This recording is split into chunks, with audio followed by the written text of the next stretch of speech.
Welcome back, Sebastian here. Time for my power rankings for the 2024 Formula E Monaco ePrix. So a pretty exciting race last night, pretty chaotic at the beginning, settled down a bit towards the end, but still some really fantastic strategic racing overall, I thought. So anyway, starting with number 22 on my power rankings, I've decided to go with Sergio Sette Camara. So for Sette Camara, out-qualified his teammate Dan Ticktum by a good margin, but the race was quite sloppy, to put it mildly. I think I can count 3 separate incidents that he had with other drivers involving that resulted in contact. He of course also picked up that 5-second time penalty for the collision that he caused with Buemi and DaCosta, almost effectively ruining both of the races, although DaCosta did recover quite nicely. So all in all, even though qualifying was pretty good, I do feel like he had a pretty sloppy weekend in the ePrix. Alright, number 21, I'm going to go with Jake Hears.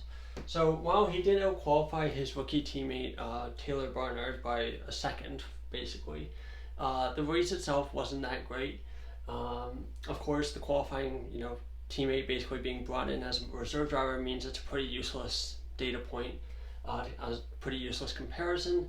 In the race, of course, I think was a bit unlucky to get his front wing shattered, basically by the shards of Edo Mortara's front wing that were flying across the track.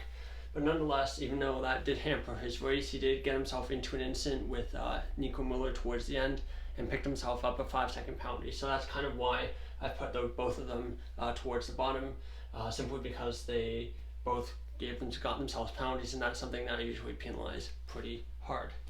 Number 20, I'm going to go with Nico Müller.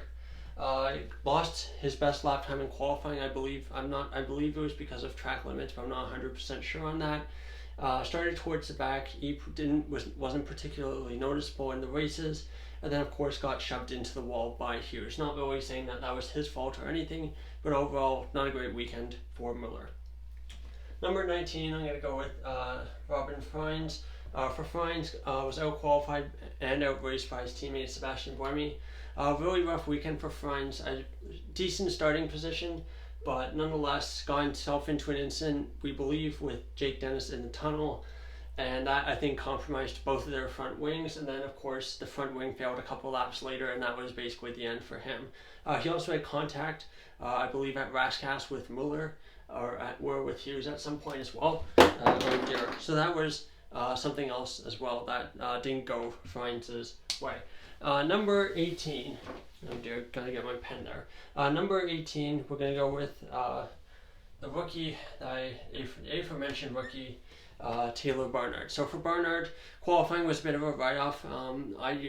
We haven't really had this situation in Formula E that much, a reserve driver coming in mid-season, so it's really hard to compare. Of course, doesn't have Formula E experience either. Thought he did okay, kept it out of the barriers. That's really probably the most the team was hoping for. Kept it clean, didn't finish dead last simply because so many other drivers were getting into incidents left, right, and center. So, decent enough result, but of course, just because of that, I'm not going to put him, up top 5, top 10 on my power ranking. Number 17, I'm going to go with Eduardo Mortara. For Mortara, out-qualified his teammate Nick De Vries in qualifying, and then in the race, of course, had that massive crash at the entrance of the swimming pool chicane. Now, basically, the team seemed to think that the crash was caused by some kind of car issue, and it's really hard to tell at this point. Of course, I could do my power rankings 2 or 3 days later, where we have a bit more information. But for Mortara, even if we say the crash wasn't his fault, where are you going to put him? You're not going to put him that much higher anyway. So for Mortara, not a great weekend, of course, and no points on the board yet this season. For 16, I'm going to go with Jake Dennis. Qualifying was a massive struggle, and it's a trend that continued again this time in Monaco. Of course, had a really good first 5 laps before the safety car, made his way up to 11th place, and I think, best possible result, maybe 6th, maybe 7th, I think. But reality is, unfortunately, when you have to move your way through that many cars, the chances of you making contact with other cars goes up as well, and that's exactly what happened for him. We never got a replay from the onboard camera of what happened exactly, so it's really hard for us to tell. But even if we say it's a 50-50 incident at that point in time, we can't really say that much. But for Dennis, another tough weekend, really poor qualifying, really good first 5 laps, and then race ruined by from losing his front wing. For number 15 is Dan Ticktum. So for Ticktum, out-qualified by Steady Camera again by a big margin. So that's something that he definitely needs to improve on.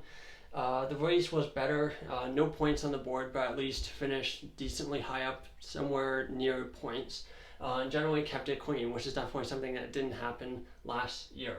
Not a whole lot more to add for Dan Ticktum. Number 14, I'm going to put Jehan Daruvala.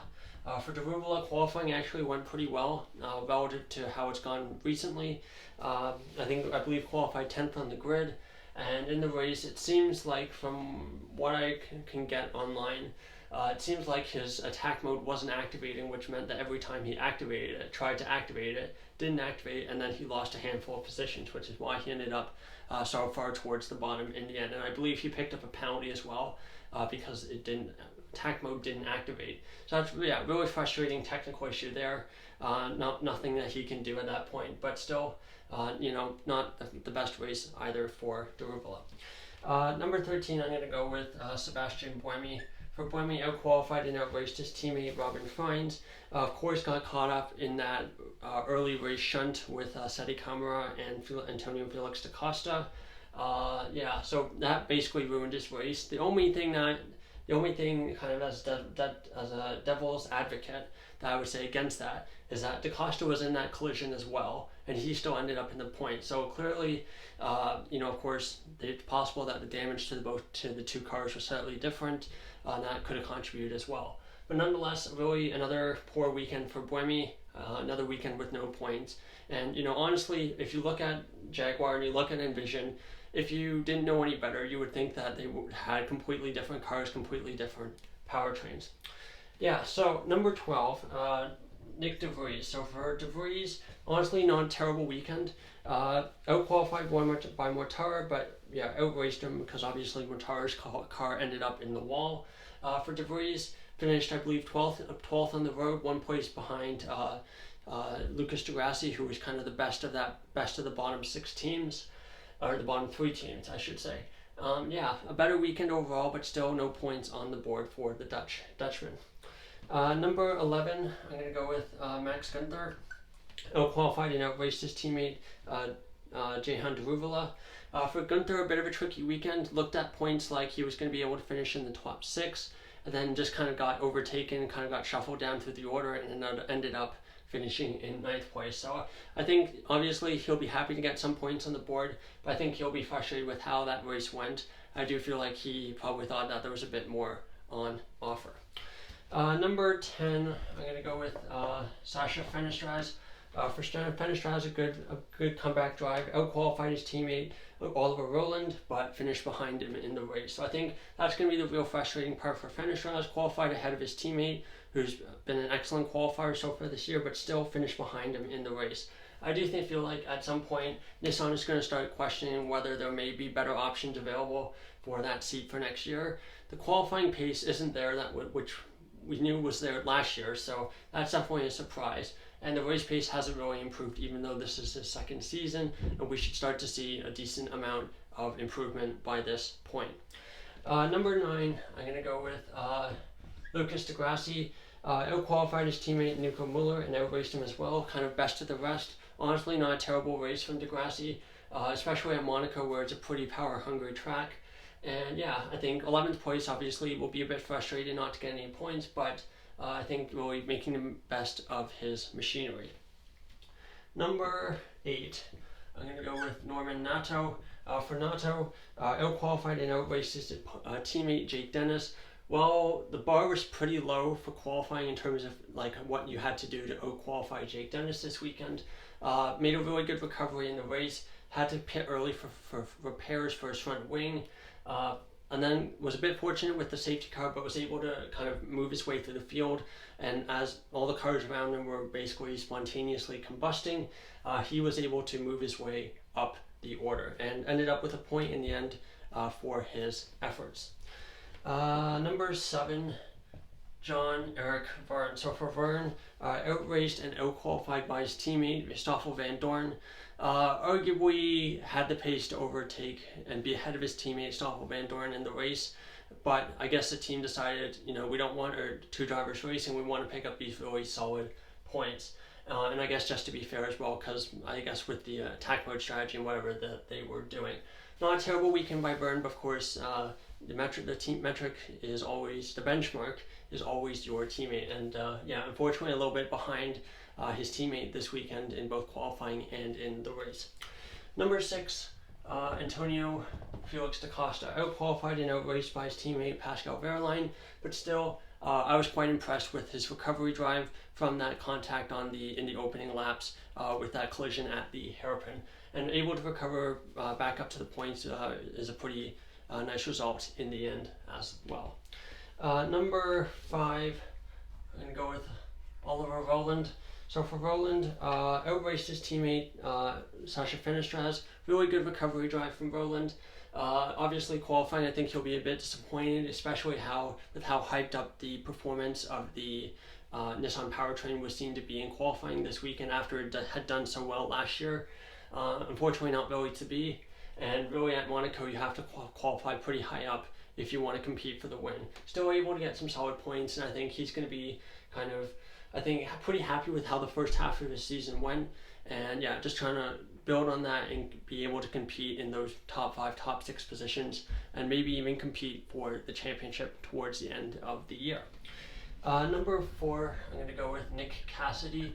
For Cassidy, out-qualified his teammate Mitch Evans, but the reality is Evans was the faster driver in qualifying and all weekend. He was on the man basically. So, but for Cassidy, still a really good result, finishing second place behind your teammate. Really good sportsmanship as well, I felt, from Cassidy this weekend. Being at least over the radio, seeming to be content with taking second in a team 1-2. A really important result for the Jaguar team as well.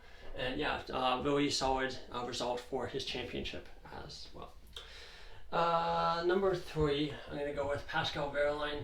For Wehrlein, I think he'll be a bit disappointed with how the race unfolded, but still really strong pace in qualifying, and I think just with the way that the strategy around the attack mode went, and it seemed that towards the second half of the race, it was very difficult for the drivers in the top 6 to overtake each other. They were very, very close on energy, which of course means very, very difficult to overtake. And I think was quite unfortunate that he got shuffled back with the attack mode, with that attack mode strategy, and then just wasn't really able to move up from there. But because we know that the pace, especially in qualifying, was very, very good, and has basically been the hallmark of his season. Number 2, I'm going to go with Stoffel Vandoorne. Out-qualified, out-raced his teammate Jean-Eric Vergne. Easily the best performance from Vandoorne in the Gen 3 era. Qualified on the front row, lost some positions through attack mode to Cassidy, lost a position through attack mode through the attack mode stage to Cassidy, and I believe was overtaken on track as well. But still an excellent result. Finally, the performance in the races is starting to match the performance in qualifying. For basically the last year and a half, Vergne and Vandoorne have basically been pretty much even in qualifying.